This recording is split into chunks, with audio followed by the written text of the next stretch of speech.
topics what we're seeing and what Meech is seeing as well too. Um, but anything you want to talk to him about? Yeah, man. Shop Nena.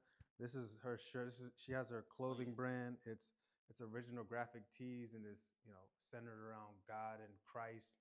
It has the says I like the God washed, is the love. washed, You the know what I mean? wash, and then the double thread Yeah, man. as well for the serger. So if you go to Shop Nena at Instagram, you'll be able to see her tees and everything. And again, it's inspired by God and His glory. So yeah. What's the price point on them? I didn't even look at the price. I just support. He got that family price. Well, no, I paid. I definitely for real? support Okay. it, 100%. Respect. But yeah, Shop Nena, you check that out, and that's that. She But got, yeah, any contact information, YouTube, like Instagram page? yeah, her Instagram page is Shop Nena. Oh, Shop Nena. Okay. SHOPNNENNA. I'll put that somewhere so you guys can see it and check it out. Appreciate that. Cool, man. Okay, so first topic. Yeah, the first topic is. Close the door real quick. All right. You're good. I'm not gonna cut this. Yeah, it's all good. Bugs to get outside the house. Mm-hmm. We'll get inside the house. Okay, so let's start with would the transfer portal have improved or damaged your college football career? The transfer portal remains central to college football, with programs increasingly rebuilding their rosters through transfers. Current discussions is shifting from whether athletes should be allowed to transfer toward whether constant movement damages development, loyalty, and team culture. Yes and no. I just think it allows them the football players in the transfer portal, not only to be entrepreneurs of their life, but also entrepreneurs of their football career. Okay. What I mean by that is, if you get, like we talked about this before, you get recruited by a certain particular team. They want you to play in a certain offense or a certain style, and most of the guys aren't just leaving because to get money. There's money to it, but if they're not getting playing time, they're not getting as much repetition. They're not in the system that works for them. I think that's an added value. So if you can go somewhere else in a system that fits, right, dictate your career. Like if you're a inside linebacker and they got you playing the edge, you may say, "This isn't me, right? I want to play inside backer," and you're not doing well, not performing well. Why not let them transfer? The money can be also incentive, and I was talking about this as well too. Like, but it's just a portal. I'm not even talking about the NIL or people making money. Are you referring to the NIL or scholarship or? Well, because now a lot of guys are looking at money as a value add why they should transfer. Yeah, but a lot of these guys aren't getting money, are they? Yeah. A majority of the athletes that are playing college football are getting money. Majority. Oh, okay. Like even if they're like a scrub, they're getting money. For real? Yeah. Are you okay? So that's news to me. There's a system that each school has. Like for example, Maryland, the Big Ten, there's a system, and there's certain approved vendors for like NIL that they can go through. They get classes on it. Some people get small companies that want to have the sponsor and them do something for them. So it's really organized. There's a lot of legal counsel on it as well too to make sure like, hey, like understand what kind of contract you're getting into. If someone's paying you to promote their brand or for a certain time period. But the incentive when it comes to the transfer portal, there's an incentive to leave. Typically, if a guy is at a small Division I school and they want to play Power 5, and they can go play Power 5 and get money, get playing time, get close to the NFL, why not let them transfer? Well, should a player transfer if he's not playing? Like, I think like some people, like if you're not a good player, like, and you went and you got accepted to a school like Ohio State or like a good school, and you're playing on the team. That's a good school. Majority of players, and you're not getting any playing time at Ohio. Majority of players are not going to make it to the league. Like, get your degree, and then, at Ohio State, and then move on, move on into the real world. You know what I mean? 53% of and at 53%, I got it. Since you guys don't quote me, but I think it's about 50% or like 50% of students who graduate is like a year after months after graduation, don't have a job. That piece of paper can help in some certain stratospheres. Yeah, you gotta go into a good good degree. You gotta go on a good career track. Even with good degrees. I think in actuality, it sounds good to go to college, get a degree, and then they say, "I want somebody for more experience." You didn't do any internships or anything like that. But what I say is this: imagine you're an athlete. You can build a brand. You can make about $2 million while you're in college, and then be financially stable leading out. That's how I'm thinking. If I'm never going to make it to the league and I'm a college athlete, I'm thinking, you know what? I played at Ohio State. I can transfer to Wake Forest. I can go or a smaller school, get playing time, get an NIL money, and then I leave with a piece of paper and money in my pocket. So what's more important to you? Is getting playing time or winning a championship at the college level most important? I mean, if I win a championship for Ohio State, how does that help me? But that helps Ryan Day. That don't help me. That don't help me. I think the whole portal thing, it doesn't really teach like patience and being down. You know, of course, don't get me wrong. I think the portal is good. It's good if it's used correctly. But I see a lot of these kids, if they, you know, the second there's some type of uncomfortability or there's a glimpse of the team not doing well, they go into the portal. You know what I mean? I think about my situation. You know, I didn't start being a key player till my senior year, and we won our first ever Division I conference championship that year. If the portal was available to me, and then I would have had people in my ear, and I would have been thinking about money, yada yada yada, I might have missed out on that. People might have missed out on that. A lot of the team that we had our senior year might have not been there because of that portal.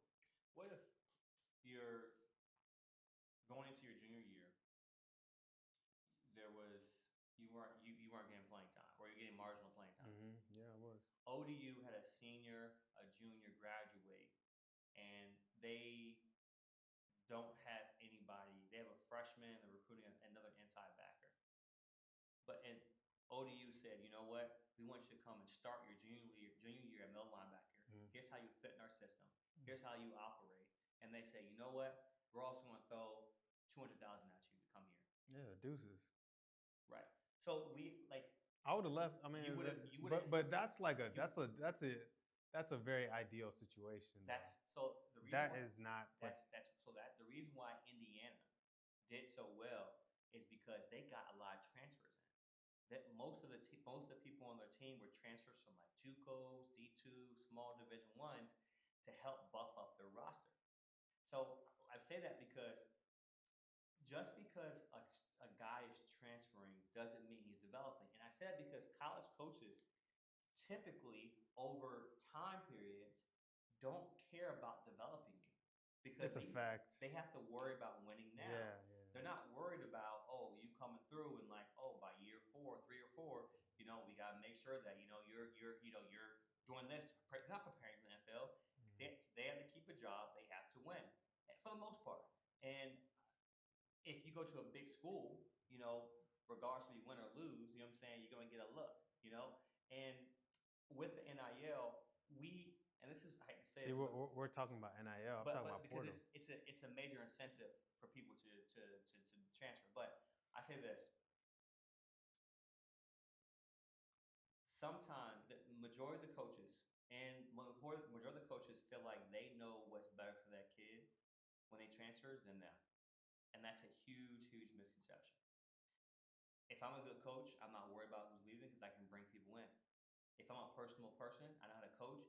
It's different than the old boy mentality where, you can't transfer. The fabric of college football is... I'm not going. I don't mean to cut you off. Go ahead. Nah, because now that I think about it, if I would have... If the portal or the NIL would have been available during my time at Norfolk State, I would have been left Norfolk State. I think it would have helped my development as well. Yeah. You know what I mean? Because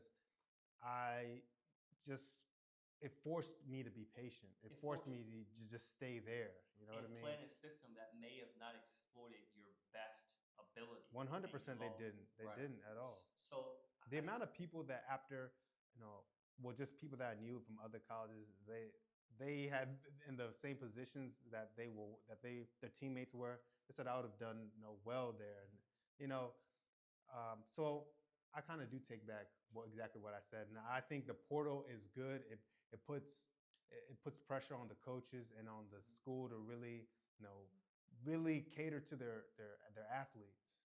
What it comes down to is this, and um, it comes down to this: the pride in college football of wanting teams to do well is what, how can I say this? White culture loves. White culture, white people love rooting for their team, rooting for their school. And what's happening is majority of these players, majority of the players that play college football are black, are taking control of their own careers and own lives by transferring. I hear you. I hear what you're saying. They want to say, I want to tell you what you should and shouldn't do with your money. I'm going to tell you where you should and shouldn't play to benefit themselves because they got to keep a job, to benefit the AD, right? So what's happening is people are getting mad at the fact that they're not playing for the pride of their school. They're playing for themselves. They're playing for themselves. And what we've seen is we have a whole roster, the Commanders roster: Jane Daniels, Arizona State, LSU; Joe Burrow, Sam Hartman went to Wake Forest and Notre Dame, or Notre Dame and Wake Forest, one of the schools. Mariota was there, but you see Joe Burrow, you see Baker Mayfield, you see Jalen Hurts. We have so many examples of saying, oh, we shouldn't transfer, but there's so many success stories we have to put in there as well too. It's no different back then than it is now as far as guys failing and not failing. If a guy's going to perform well wherever he's at, he's going to perform well for the most part, right? If he's not going to perform well, he transfers he can for whatever leave, reason. Yeah. You know what I'm saying? So it's going to balance out itself. It's the concern of they can't predict, and the schools they're not in control. They're not control. They can't control the athletes that are making decisions for themselves. Yeah. And it's the idea of control. That's why a majority of people, I hate to say this, majority of the people, when it comes to white culture, they hate NFL and they love college football because they can control. Oh, that's athletes. Why they do. So control athletes. So it's going to change. They love college basketball, but they change. hate the NBA. Why? Because the NBA and NFL are more competitive, more strategic, more. But the players have more control. Yeah, they're more. Versus college, it's about the team. They have to play on the buddy and their school, and the buddy like, hey, I'm keeping this person employed. So when it comes down to it, because they're still going to benefit that. Why was Alabama good for so many years? Because they had a system of recruitment, and then people had to stay in there. They were the first school that integrated HBCUs. Bear Bryant, one of the best coaches in college football, started recruiting black athletes, and they're whooping up on everybody. Yeah. And then, I think I heard about that. And then then Nick Saban got the same thing as well too. Nick Saban's a good coach. I think one of the best coaches, but Bear Bryant benefited from that. And they don't care who the person is as long as their school is winning. But when that person leaves and takes control of what they feel is their life, oh, he's gonna regret this. He's gonna regret this. Like, why would you even want somebody to say regret that? I always say, hey, look, I hope they're making the best decision for their lives. Man, they don't like when black people are empowered, and can do their own thing. To be straightforward, they don't. Yeah, they don't. Yeah, and it's for us to act civil, mature, because we have to in these moments, in these moments. But it's just the fact that that's what it comes down to. This whole portal thing is, like I told you before, if Congress, the Senate, the House can invest in the stock market and they regulate, they make rules, vote on rules, policy in America, but they don't want an athlete to make money off his name and likeness. They want him to transfer. That sounds iffy to me. Yeah, I mean, so I think there's gonna be a lot of who make bad decisions, but it's also people who are making good decisions, and we see it. It's a good tool. It's a good tool depending on whether you're smart or you make the right decisions. Will be a benefit or a hindrance to you. I hear what you're saying.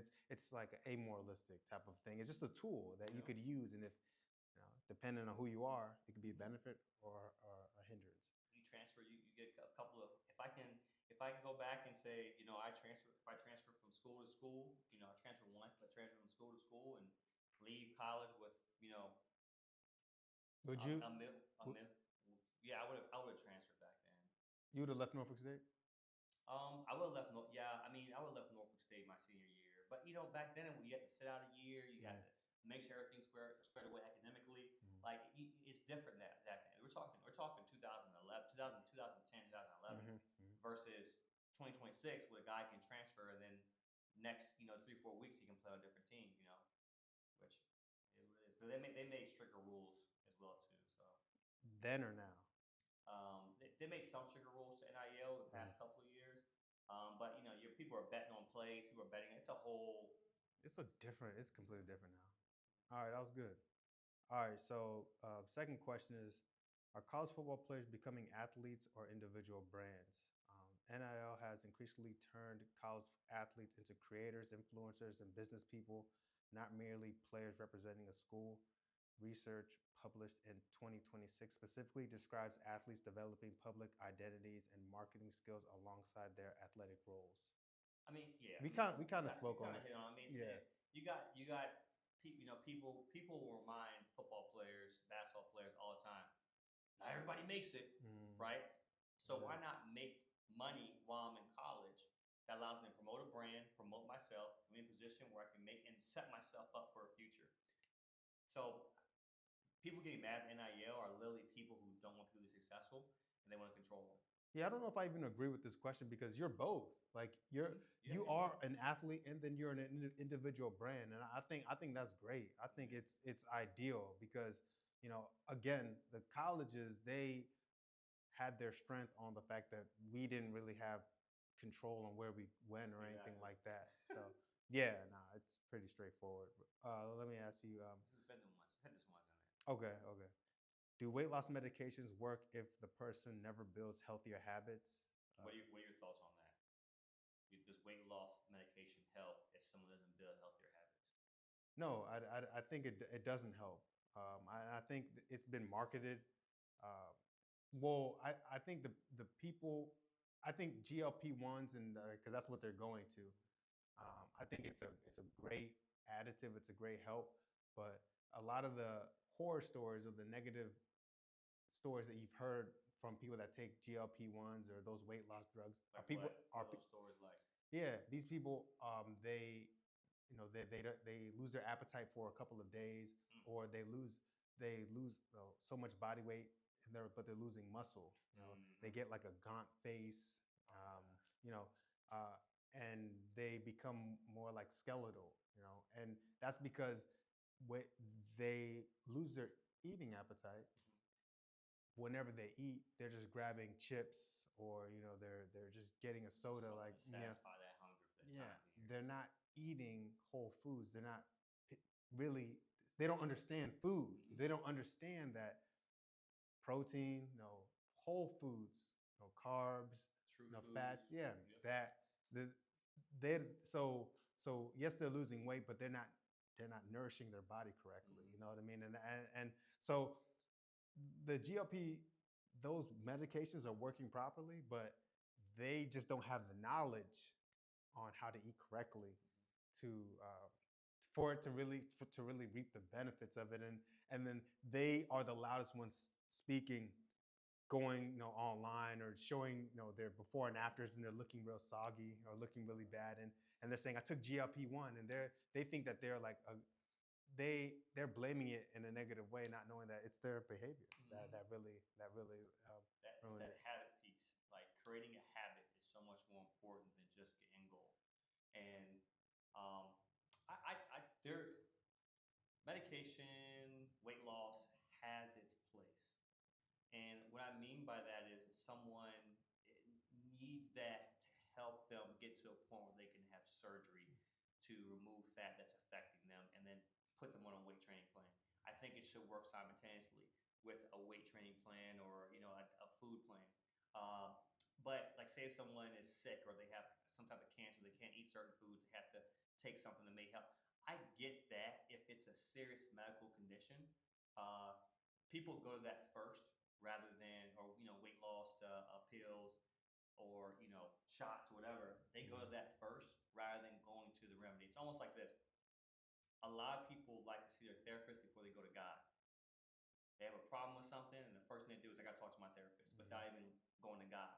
And before I even go to weight loss medication, I want to think, can I do this organically to lose the weight? And most of the time, it's a yes.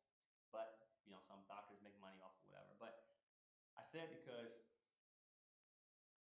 true food is so important. We can get whey protein, but it doesn't stay long in our body.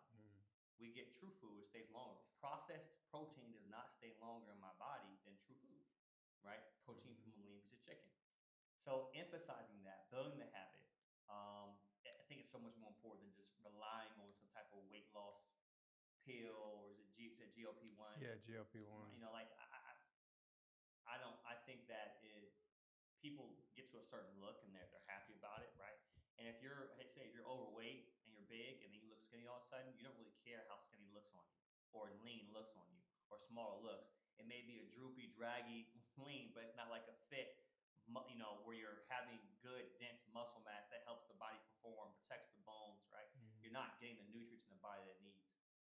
So no, and but I think that's more that more focuses on the main thing with GLP-1s, and the reason why I think that it's a good tool is because it just helps you suppress your appetite. The main thing that people that want to lose weight should focus on, above like even considering like losing weight or anything like that, is how to properly eat. Like, what is a carb? What is protein? What is a fat? Focus on, learn that first, because when you take those medications, you're gonna have no appetite, and then you're just gonna go to foods that you just like ice cream, or just random food like that. Is that happening consistently? People taking GLP-1s that are like actually lifting, or just people who just trying to lose weight? Well, I mean, from what I've seen, like my ex-girlfriend's friends, like they've had, when they take it, they just have a stomach ache. They have a bad view on it because they just they take too much of the medicine, and they aren't eating the right Was it food. recommended by their doctor? I guess I don't think anybody should take it at all. Like unless it's recommended by your doctor, and then it's like I don't think you want to suppress your eating habits. Go get somebody who's going to call a trainer who's going to hold you accountable. Put people around you who hold you accountable and build a habit. Like I don't. Unless It's you tough. really need it, unless you really need it, because there are some people that have high blood pressure, or they have their triglyceride levels are high, and they just have a genetic inclination to have these type of blood markers, and GLP-1 has helped bring their body weight down to level that out. In 2015, 16, and my triglycerides were high. A year and a half ago, my triglycerides were high. I changed my diet immensely. Stayed away from a lot of pasta that was adding to my high triglycerides. Still getting my good amount of carbs, not over, not. You gotta eat carbs, but getting a decent amount of carbs in. Adding Good more carbs. veggies Are good carbs. in my diet. Getting more and more veggies, but it was a dogfight, right? And that's the thing. It's a dogfight. GLP-1s make it not a dogfight. See, look, you understand food, so you understand, like, for people that understand food, GLP-1s is literally perfect. It really helps. It's a really good thing. It is. It's a good thing. Like, but why add something if you can create the habit? I mean, it just makes it easier. It gives you, because when you're trying to lose weight, when you're on a strict diet, that takes a lot of mental space. There are people that have families, there are people that have careers, there are people that are busy, that they want to be able to think about their work. They want to be able to think about their family instead of dreaming about their next meal, or just scraping until they have to go to sleep so they don't eat over their daily caloric amount. That's a habit. It's creating a habit. It's easier said than done. But I did it. You know what I'm saying? Mm-hmm. I I've done it as well, but I here, talk to a lot of people that, because I used to be like that. Like, no, just eat less, just eat less. But no, it's but like hear me out. sometimes people just, they the food in America is, they design it to make you want to eat it more. Or some people just, you know, have a genetic set that is they're just naturally bigger people. You know. I 110% agree with that because it's almost like when Robert Kennedy says, "Oh, we have to eat healthy." Say that to the mother who's working 10 to 12 hours. Like we talk about 10 to 12 hours, feeding her kids, making sure, and making sure that, they're getting to school. Does she have time to actually go across to Arlington to go to a place where she can get true food Whole food. that's Whole Foods, true food Mhm. that is that costs more? Does she have time? No. So just as Robert Kennedy says, "Oh, we have to do this and do this," he's talking to a community of affluent people who have access to that, and they have access to it. They can do it like this. But majority of people in America don't necessarily, in high poverty areas, low income families, they don't have access to that. Right now, I think it's going to become more readily available. It's not because the policy is suppressing the people, oppressing the people that need it the most. If Robert Kennedy can go up and say, "You know what, we got to eat healthier, we do this," but they're not putting Whole Foods in the hood. They're not doing that. Like, you show me a Whole Foods in the hood, I'll cut my pinky toe off and give it to you. No, You know what I'm saying? you're talking about like Whole Foods. I was talking about the GLP ones, like it being more readily available. Here's the analogy though. But they don't know about. But the baseline is they have to know. They have to understand food, nutrients, nutrition. Right, There's nothing. They're gonna kill themselves if they are going to the corner store eating but that's chips. that's my I'm agreeing with you in this sense.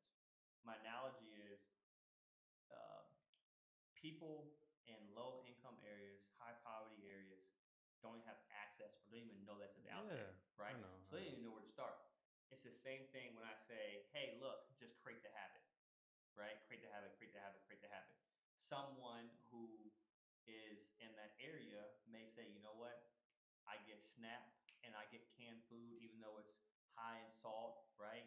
But it can feed the family. Helps me now to get something healthy." There's always there's always challenges with it. But someone who has access to GLP-1s, there's an someone who's a business owner or has a busy schedule and they have enough knowledge to know about GLP-1s. I personally not say that, hey, look, they're wrong for it. They should seek a way to create the habit first, but they don't. I know people very close to me on Ozempic, and I see how it affects them. I see how it doesn't help them, but they psychologically think they're doing well because they're getting skinnier. The only reason, are they weight training? No. Yeah. See, look, that's the You know thing. what You I'm got to saying? weight train and eat correctly.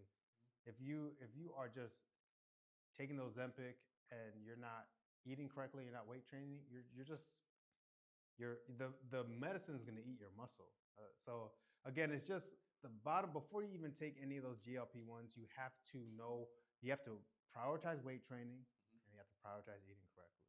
So, But if I you mean, do those two things, because what you're telling your body is, oh, we're still holding on to this muscle. I got to preserve this muscle, and then that's a good thing. yeah, of course. Yeah. So so the people that take GLP ones, they have to weight train. They have to. Yeah, I mean, I think the best case scenario, they don't take it, right? They don't need to take it. It's great to have it. But if we're perfect world, but the reason why I'm not because I prioritize health, like your blood work. When you lose weight, your health, your blood pressure comes down, your triglycerides, all that, all those blood markers, come down. You know what I mean? but if And you, there are some people that have been at this for years, body weight fluctuating up and down, crash diets, fad diets, and just have not gotten there. So, you know, and this tool helps them not have to think about food and just follow whatever protocol they have without being stressed out. In a perfect world, in a perfect world, they Mhm. wouldn't need to take it. Yeah, of course, in a perfect So world. that's kind of what I'm saying. Like, Yeah, but it's not. I mean, it's not, but yeah. I would, as someone in the fitness industry, I Mhm. would say, you know what? Let's create the habit first. I know it's here. I know it's Mhm. accessible. Let's create the habit first. Say you're training somebody. Yeah, of course. You know what I'm saying? I don't want them to have to rely on something it's like monoxide oil. People who take monoxide oil, they Who's make, that? you ever heard the hymns? Oh, It to help with your hair. help with Yeah. the hair. It helps your hair grow, Oh, but when does you it? stop taking it, Oh, it okay. falls out. Yeah, that's no So good. you have to take it. You have to take it to keep your. You have to take it to keep your hair. Just Once get you a stop hair taking, transplant.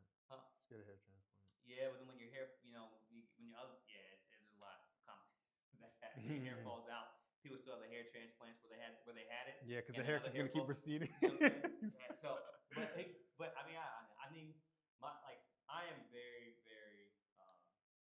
I understand that people are going to take things, use things, need things. I get that. Mhm. I'm very, very. Can I say this? You want to do it the right way.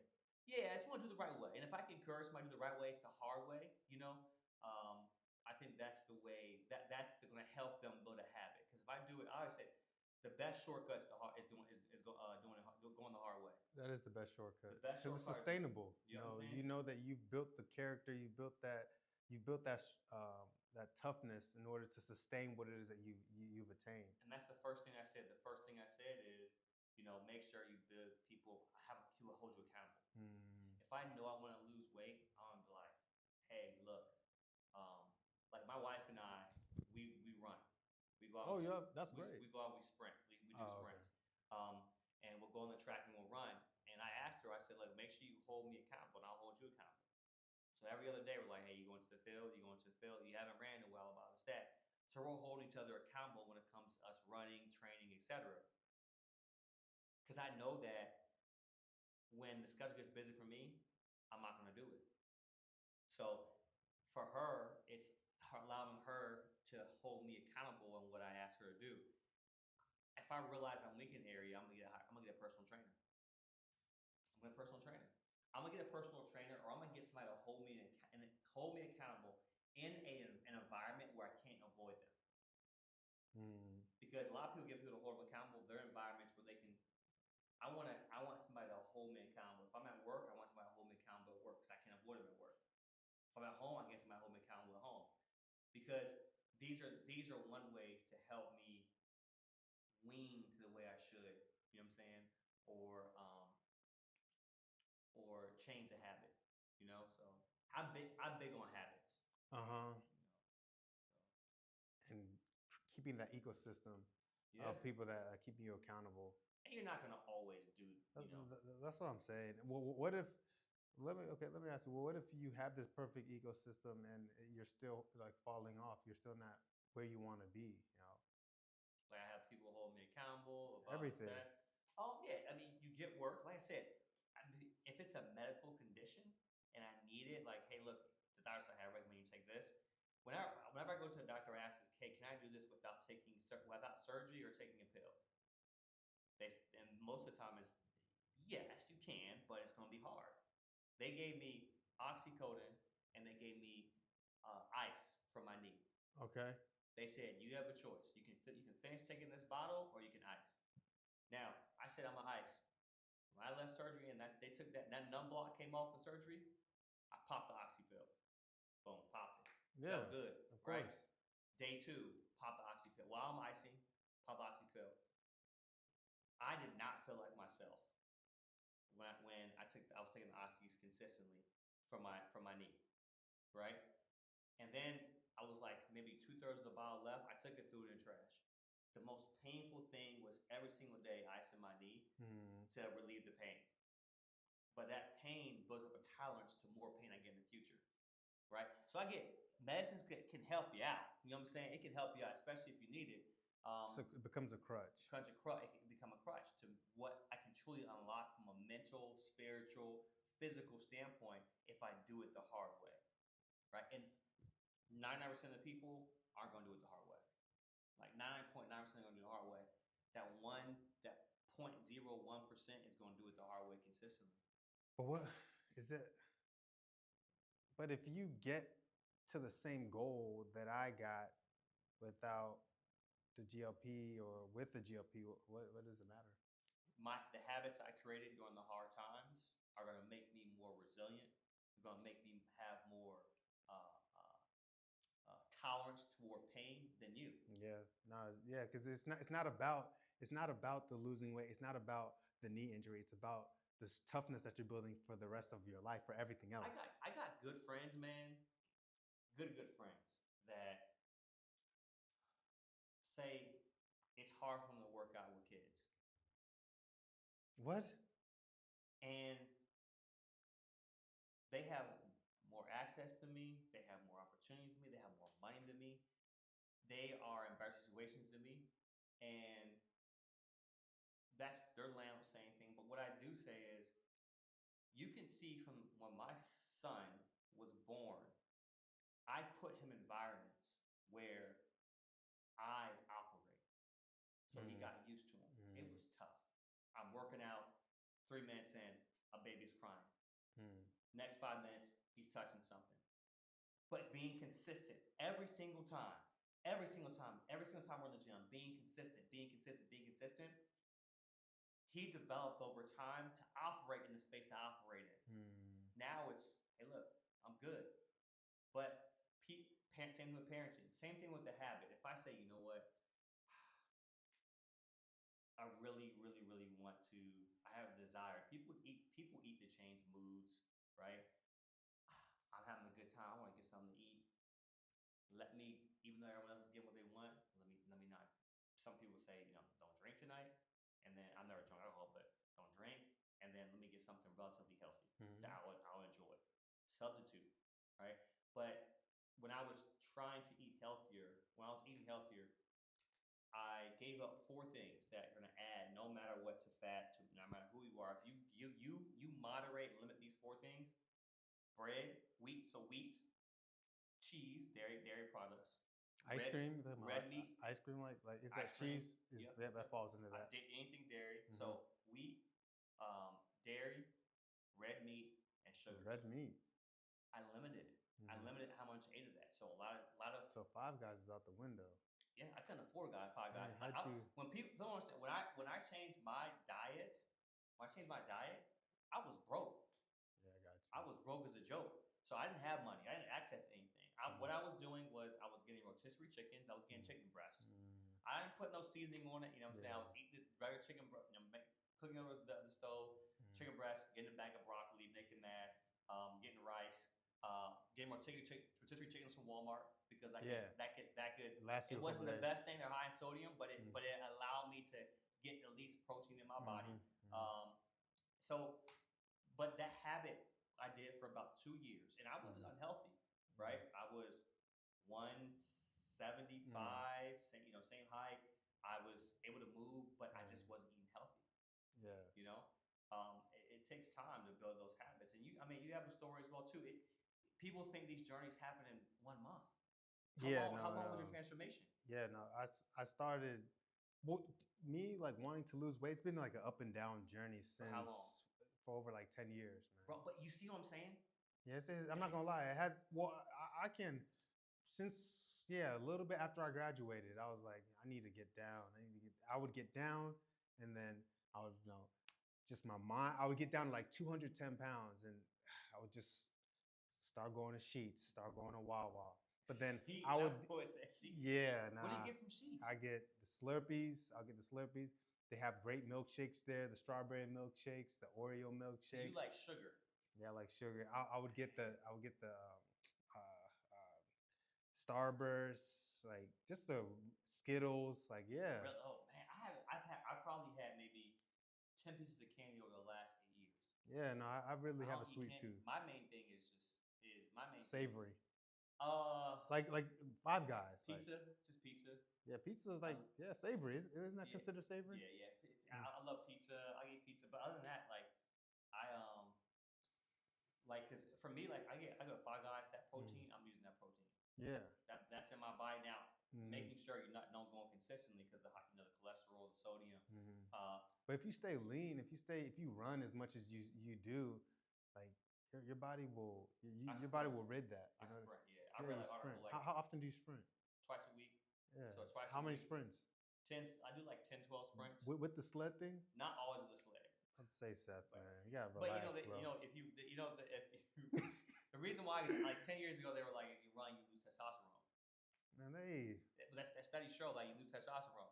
So like I was like not saying not. I run every day. My testosterone last time I did good. it was 800. But you're mixing that with heavy weight. Yeah, You know, definitely.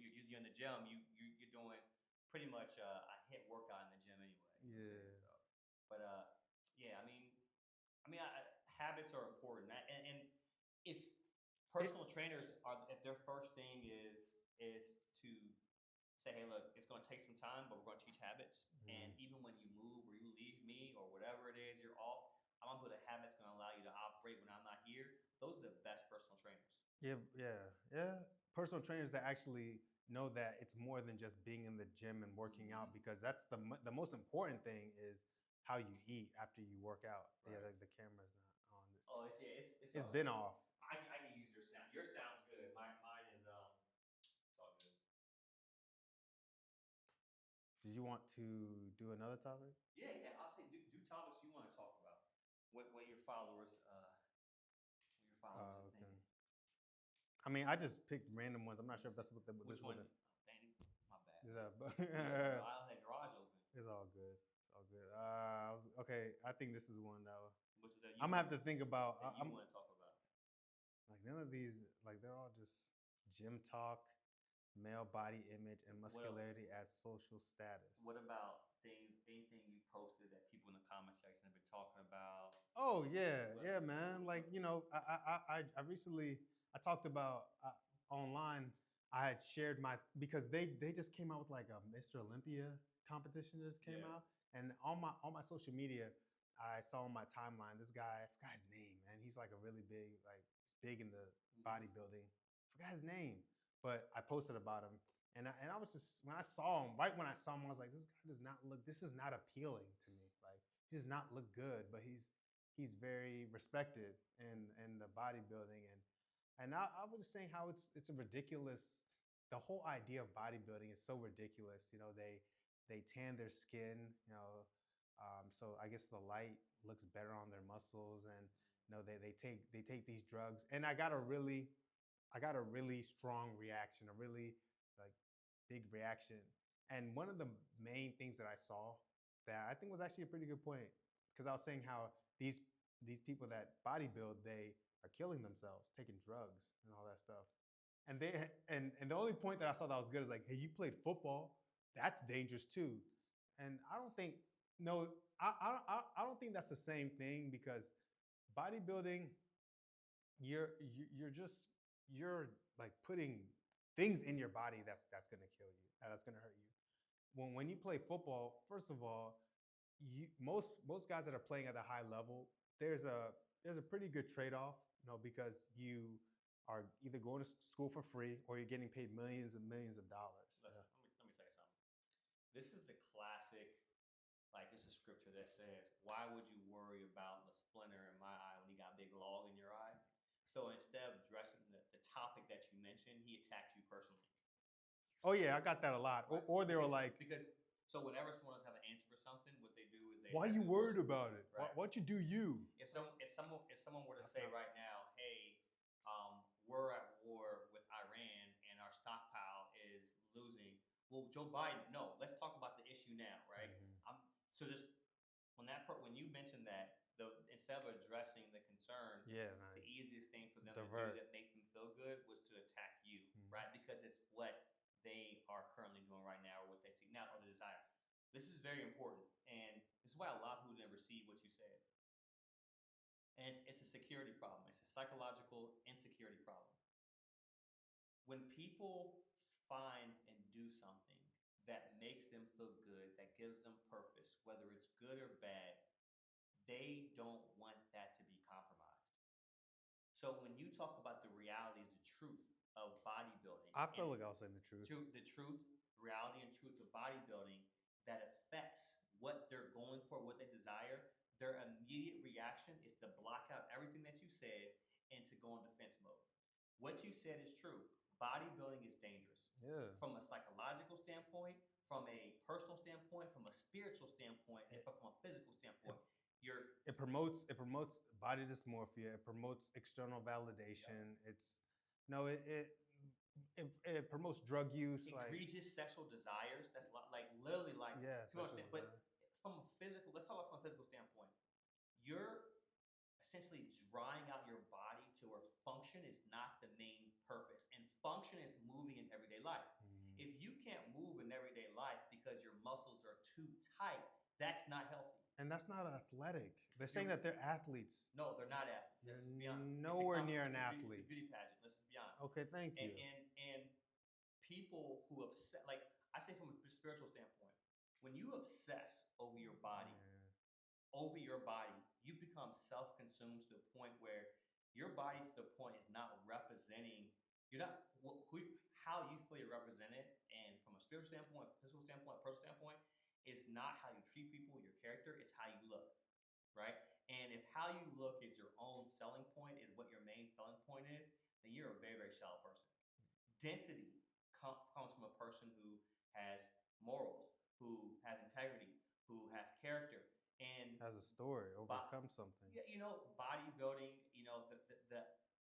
The process of bodybuilding, of being obsessed of how you look, is not a good path to follow, because it can lead to. I've seen it help some people, and they cycle out of it. Some people got to a point where they found confidence enough in themselves. They built confidence, and they stopped. And they took the drugs and everything? They did the drugs. I respect that. There's a lot of people who bodybuild who are natural that I think are doing it right. Yeah. But still, you have to be conscious of what it can make you. That can be an athlete. If you're a big athlete, you're doing well, you have to understand what that can make you. Can that make you someone that doesn't treat people right? So think you're better than somebody just because you have muscles. Right. But they can't, it's anything. And it's unhealthy. Athletes are playing about, sometimes anywhere from 8 to 12% body fat, and they're able to move. Yeah, they're able to move. You know what I mean? So they're training for function, right? Versus a bodybuilder, they're training to hold a pose. You just hold a pose. You're not an athlete. You're not an athlete. And I'm not trying to polarize or prioritize athletes. I'm saying that athletic training, football without the football training is helping body function. Bodybuilding training is helping your body not function. Yeah, like the training part is athletic, but the actual competition of it, with the game day of it, is pageantry. Like that's really all it is. You're training, you're isolating your muscles, so you're training your central nervous system not to communicate with each other. Is that healthy? It's not. Yeah, there's no fluidity. There's no. Right. That's why whenever you see what's his name, all the bodybuilders run. I don't get this, man. Whenever you see a bodybuilder run, how can you look and say they're an athlete? It's awful. Yeah. Right. Like that's my not whole being point. able to get your knees up, not being able to explode, not being able to run with your arms without looking like a robot. Like that is unhealthy. And I think that people in the comments missed the point of what you were saying. Because once again, it's because of the language, the way I was, my facial expression. I was really being genuine too. Like that's really how I felt. Sometimes people don't like genuine. Yeah, most times people don't, especially when like a lot of these people, I believe that are bodybuilders. They probably weren't like athletes. They probably were not standout people, like athletes in high school and stuff like that. And they just had good genetics. Like throw a football at a bodybuilder, like you know what I mean? That that's just what I think. You know what I mean? Or shoot a basketball. As funny as it sounds, it shows that how they're.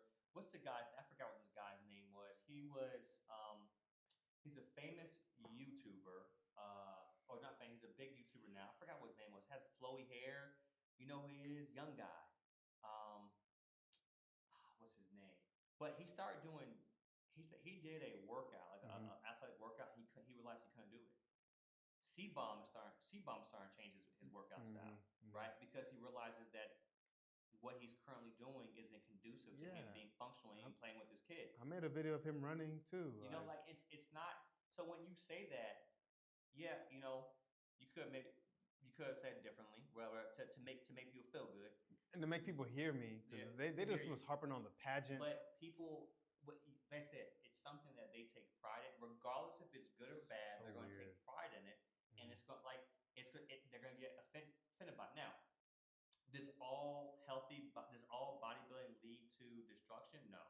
Does the majority of principles of bodybuilding affect someone? Yes, they do, in a way that doesn't help allow their body to function. No matter, it's science. It's not they're not arguing with you or me. They're arguing with science. Yeah, exactly. And a lot of people don't like science because it doesn't fit what they want to feel or their mold of how they want to operate. So when I saw that, I was like, all right, those people will be back on your page. Of course. Right? They'll get a view from whatever, you know what I'm saying? But I say that because people didn't look at that situation from a standpoint of what you were trying to say. They looked at it from a standpoint of defending what makes them feel good, and that's insecurity. Oh yeah, nah. There's a lot of insecurity. None of them were really addressing my point on how it promotes drug use. Like, so Yeah, it is what it is. That's I don't know. That's another thing as well too, because when they get to the point where the dumbest thing, I'm on my peak natural physique. You ever heard that? Yeah. Oh yeah. I peaked out, so now I'm gonna go take drugs. It's just and the only reason, like I said this on the video, the only reason why I even talk about bodybuilding is because I work out. And working out and bodybuilding is synonymous with health and fitness. And that's what I'm about. People come up and ask you if you're a pro. Oh yeah, I just got asked that today. People ask me like, yo, you should go on stage. Like, no, I'm heterosexual. Like, no, let me not even. Okay, but it's just not something that I want. It just goes against what I'm about. You know what I mean? It just goes against what I'm about. There's no. I mean, if it helps someone get to a point where they can feel confident in themselves, they can find purpose, and they do it a healthy way, and it allows them to do more things outside just bodybuilding and training, that's fine. But the competition that it is, the beauty pageant that it is, that's just what it is. And I'm not, that's why it's not an Olympic sport. Yeah, nobody. Yeah, it's not an Olympic sport. Mr. Olympia is not an Olympic sport. You know what I'm saying? And there are cool people in bodybuilding, and I respect, it takes a lot of discipline. Like, you guys are disciplined, but you guys aren't athletes. I don't think it's discipline if they're taking anything. Yeah. I mean, he's trying to. If they're taking something that's not discipline, you're getting help. You know what I'm saying? Because I go by the rules. You remember the enhanced games they had? I go by the rules. When it comes to the rules, if you're using any type of help, then it's not. And half the things these guys are on, they won't be able to compete. You don't think they'll be able to compete? Yeah. No, like they legally won't be able to compete. You know what I'm saying? Oh yeah. It is what it is. Like, I mean, imagine getting one of those guys in your comment section and have him play middle linebacker in the NFL. Oh yeah. His knee would just rupture. All of his knee. They'll see a 5'7", 5'8", $160 guy go and run over him with power. Absolutely, or shake him so hard that his whole body would just. They'll run over. They ain't got no explosiveness. All they're training is slow contraction. That's it. So they got no explosive strength. Is being able to move something. Explosiveness is move something heavy fast. So what they're gonna come with that guy who's 5'9", 5'7", 5'8", about $180. He's gonna come through that hole. He's gonna come through the A gap, and he's gonna run that person over. But Seth, like, being athletic is it depends on what's more important to you. What, do you want to be athletic, or do you just want to look athletic? Sometimes people want to just look athletic, though. I know. That's fine. That's cool. Mm-hmm. Isn't that better though? So just look athletic, then be athletic. It's not healthy. But like, no matter how many good, it goes to a point of, if I'm trained to isolate and my central nervous system to not communicate effectively throughout my whole body, I look like an athlete. Is that healthy? I mean, hey, you're making good points. When it comes down to it, like, listen, he was nice to you guys. I'm gonna keep it real. I'm gonna keep it real in your comment section. Most of them were offended by what you said. Here's the thing. They were just They were offended by what you said, and they didn't put the emphasis on what you were saying. They wanted to attack you personally. And I say this also. If it's I understand that that's what people are going towards. And they're going to do what they need to do. And hey, look, if it makes them a better person, I'm 100% on board with that. That's good. I appreciate that. That's a fact. It sometimes makes people not better people, and I pray that God does work in their lives to guide them in the right direction. Same thing for me. I hope like so. It's not like I'm better than them or I'm doing something. I'm doing something that everyone should be doing this exact thing. I'm saying based off of science and what we know, it's not healthy. Yeah. And I'm just sharing that light. And I try to do what I can with grace and kindness as opposed to being angry. But like I mean, there was another. I have plenty of friends who are bodybuilders. Okay. And I That's what I'm saying. respect Yeah, what they do. like it's all love. Like, but it's just a stupid sport to me. And it's not a sport. There we go. I cheer them on. Yeah. I cheer them on because I want them to see. I want them to succeed. I want them to do well. At the same time, I am cautious, and I can't control it. I can't tell them what they can and can't do. I can't force them to do anything. At the same time, I am conscious to how it can affect them and their everyday life, and what they can lead, how it affect them spiritually, physically, mentally. When you say spiritually, like, can you give me an example of that? Yeah. I'll use a smooth example. When you work out more, you start to know the smallest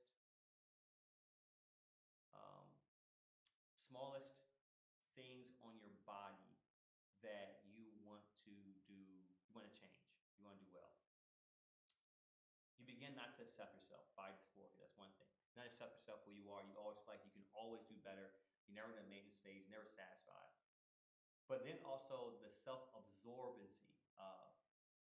Your body is so important how you look. You're focused more on spiritually. You're focused more on your body. Your spirit saying, my body is so important to me, right? As opposed to me being a better person or me respecting people or treating people well. What happens then, people then, all they talk about, all they care about, their spirit, like you see it, their spirit, like you see their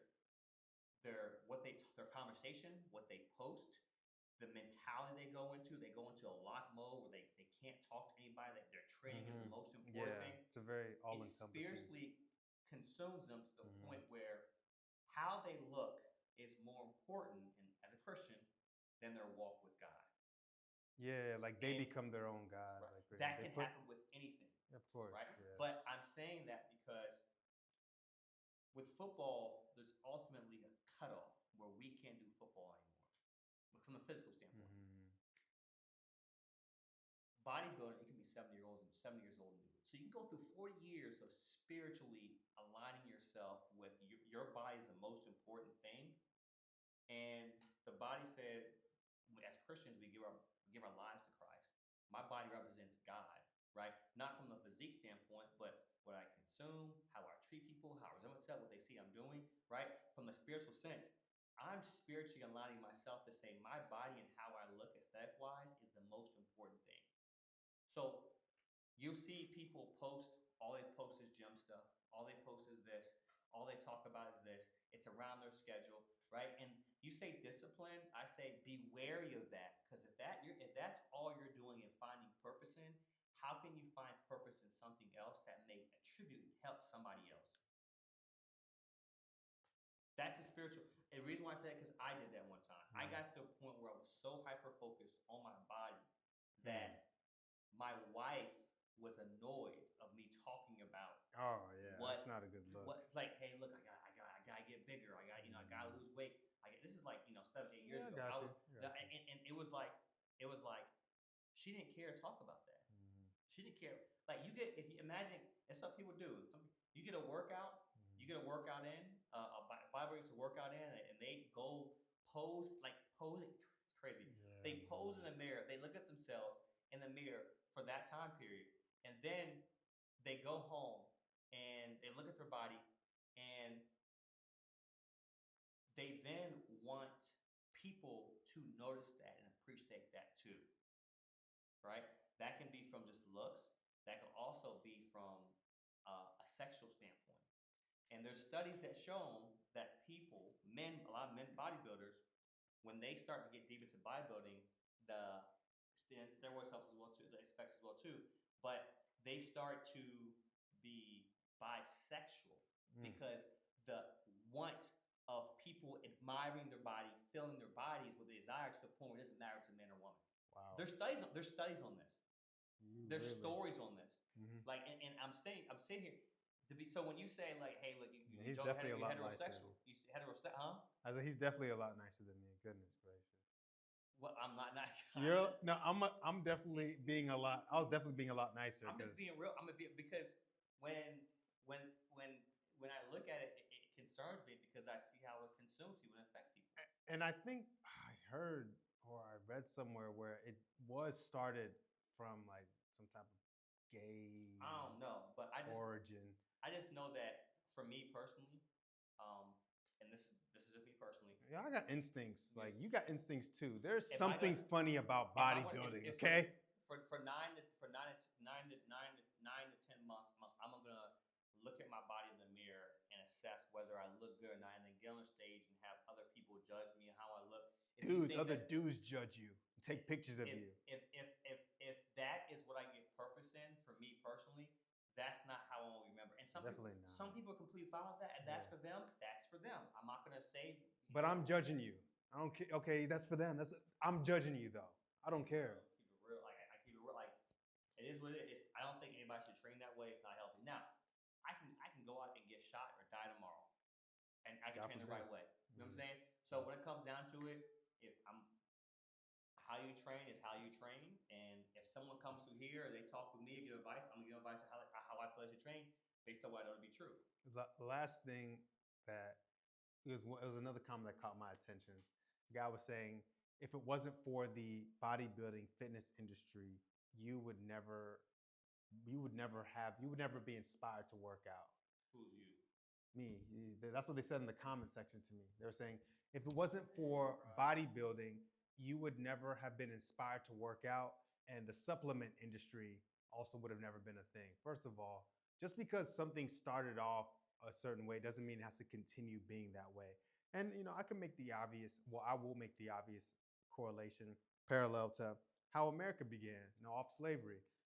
Does that make it okay? You know what I mean? So like just because bodybuilding was the foundation of health and fitness doesn't mean that it has to be something that we no, it wasn't even the foundation of health and fitness. Started in like the 1970s or something. Like 1970s, fitness is way before then. You know what I'm saying? Like, you know what I'm saying? So like, I think that bodybuilding is it polarized physique, uh, uh, fit. It polarized health and fitness a little bit more, but mainly from the physique side. People are starting to go back to a lot of scientific training and how we train because they realize it's actually good pre bodybuilding, and a lot of they're going back to how the Russians trained their Olympic athletes, Chinese trained their Olympic athletes pre bodybuilding, because a lot of that science remains true. But what happened over time was this: people got lazy. Bodybuilding got polarized because these guys were on steroids. They were jacked. They were on steroids, and stacked on steroids. And people then realized that they want to look like that because they can get attention. Name one person who's doing bodybuilding that you know that's doing it because it's the healthy way of life and allows them to operate in everyday life as someone should. Yeah, no, it's not a thing. It's not a thing, because it's not health. It's not healthy. Like, but the trickle off. Here's the trickle off. The trickle off is a good thing from bodybuilding. There's some people that take the discipline they see some people have in bodybuilding, and they use that to get themselves in a better shape. The trickle off has been good in some industries for bodybuilding, but people aren't relying solely on bodybuilding anymore. It's mainly people who are, like people look at High Rocks is a good. It's a good training. CrossFit was a good training. Good training. Yoga, Pilates. These are all things that like Pilates in itself is more athletic than bodybuilding because Pilates actually helps stretch and promotes mobility. But a lot of people are doing Pilates. There's some people who are like, oh, Pilates, babe. But like some people who are doing, a lot of people do Pilates, athletes, many people do through our Yeah, bodies I because think it it's a good helps. supplement. I don't It think helps. it's the good. I don't think it's just the sole Right. thing you should do. Now, supplements are a good thing, but what has Mm. supplements done? Supplements haven't been supplementing people. Supplements have been enhancing people. So the bodybuilding industry help people enhance more supplements and not rely on true food. Oh no, I'm not talking about that type of supplement. I'm talking about Pilates is a good No, but you supplement. mentioned that bodybuilding. Yeah, The the guy. guy said supplements. Yeah, nah. Like Supplements is a scam. It's just a way for them to make money, like to justify why their body's this way. Oh, I took this pill. I took this medicine, so take it. I think it's all a scam. I think all that here's the stuff is thing. not needed. One thing that I say about whey Protein, protein, creatine, all that stuff. yeah, whey protein, it's processing your body faster. Mm. And one thing that people don't understand, and why a lot of bodybuilders die from heart problems and other issues, is because when your body breaks down true food or whole foods, you're working out the body system. When food's already processed in your body ain't breaking it down like it should. You get real food, it breaks it down. Now, high fructose corn syrup it's hard. It breaks down different than regular sugars. So you want to get something natural, but allowing the body to break down. And when food doesn't break down in your body like it should, like you put other foreign in your body, it sticks to the body, and that's how you get like cancer, etc. But what I'm saying is, when you get food in your body, you're working out your body's digestive system. When you get protein over and over again, your body's you're not working your body's digestive system. So now when you eat an actual meal and you're like, oh, it's sitting, your body hasn't digested anything of substance because you've been drinking protein the whole time. So I took whey protein and I got buff. I got to 190. I went to 198. Oh wow! And actually, I got a video coming out because I did where I gained weight and then lost. I'm down to 176 right now. But I got to 198. I was buff. I was jacked. Just now? Just recently? Or like back in the day? No, 3 weeks ago. You got to 198. Remember I told you I was gaining weight? You got to 198. 198. 3 weeks ago? Remember I told you I was Yeah, you did tell me. Remember you were running. You were running like Seth. You look kind of. Yeah. So I gained weight, and the last 3 weeks, like 2.5 weeks, I'm down to 176. Right. But I say that because when I was taking protein, I got big, but I couldn't eat a meal. It took me so long to digest it. Now when I eat food, I eat food. Goes straight through. My body digests it the way it will. If I get a workout, I can tell I digest less because the protein's going to whatever. But boy, you said it's a scam. Like I think so. Yeah, man. And we went in. Yeah, that was a good one. We went in a little bit. Yeah, hey man.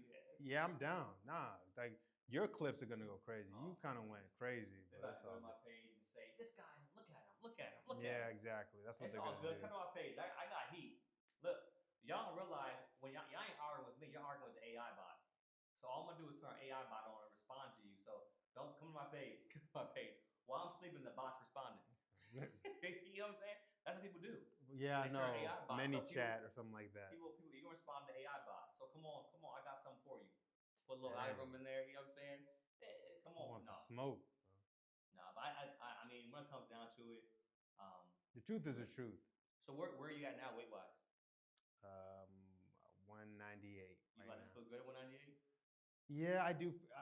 I do feel good, but I was starting to. I was looking at like how much muscle I've lost since I got that. Since I started from 235. It hurts, doesn't it? Yeah, it does hurt. I lost like 20 pounds of muscle. Where's your strength? You lost a little bit of strength? Yeah, man. I used to be able to rep 405 for 8 reps, 4 sets. Now I'm barely doing them 405 for like 3 to 2 sets. 3 to 2 reps. Do you need to do 405 for 8 sets? I mean, for 8 reps? No, I don't need to. No, I don't need to. And that's so. I know I have to just let go of that person. You know what I mean? I just have to let go of that person because I feel good. I can dunk. I'm now able to get back into hooping again. I can run easily every day, and my body is fine. I run 30 minutes every day. I don't feel heavy. I feel good. So yeah, 198. I'm gonna stay like 195, 200. Just stay here. That's it. But that's one of the things. My mind is starting to look back on the muscle I've lost because I get a lot of content information saying how important muscle is and all that. But one thing is, before we close out, one thing I hear about all these trainers talking about is, hey man, muscle is the number one predictor of longevity. Muscle, but they keep talking about the biceps, the leg muscle, all that, but they never talk about the most important part of the most important muscle, which is the heart. Like they never talk about that. All they do is talk about the outside muscle. But if you are just walking, which is not cardio, then you're not complete. You're not complete. You're skipping steps. Yeah, So muscle is very important, but muscle without function is not healthy for when you. you say function, are you talking about like being able to like move your body for over a sustained amount of time? Grab something in a cabinet when I'm 7 years old without having shoulder pain? Yeah, that's right? why muscle is important. Function, and I say function is in football, basketball, different sports. They teach you how to move, how to run, It does. how to go from left and right, how to be agile. They teach you these things in sports, and so that teaches that sports training is function performance, actual performance. Yeah. Function is how I move every single day of life, how to walk. When I trip and fall, I'm going to catch myself. If I isolate muscles and say, I'm going to get muscle on my bicep, muscle on my forearm. When I get older, and as someone gets older, and if they're younger, I'll get to that. But as you get older, and your body isn't communicating because you've isolated throughout your whole body to change solely hypertrophy or hypertrophy, you then put yourself in more of a detrimental state to get injured, right? You're not training tendons. The tendons are getting worse. Are important. But the nervous system is not saying, okay, stumble. It's not all connected. Well, okay, catch yourself. It's like a right? turtle falling. Or you have shoulder injuries because you're not the joint isn't trained. Function changes the joints in your body. When you do a bicep, do a bicep curl, and all you're doing is pumping. You're not going full range of motion. You're thinking about time over tension. You can train your body then to not work together. So when I say function, is my body working together to my central nervous system? Is my spine getting the receptors of what's normal, of how to run, how to walk, how to turn left or right without turning? If I have muscle in my large anterior muscles and then I cut and I'm not trained for function, you're gonna snap your ACL. You're gonna hurt your Achilles. So training for function is very, very important. And when it comes to muscle, yes, it's very important. At the same time, you want to make sure that you can move as well too. So you have to be able to move. And one of the best ways to do that is to make sure you're running. Yeah. Oh yeah. Like make sure you're running. You can be mile, 2 miles, right? Make sure you're training your heart. Running is very, very important. I know at some point in my life, I'm going to run. Like go back to running. Absolutely. I'm gonna try to sprint as much as I can, but I know running in the impact as you get older, your knees is different.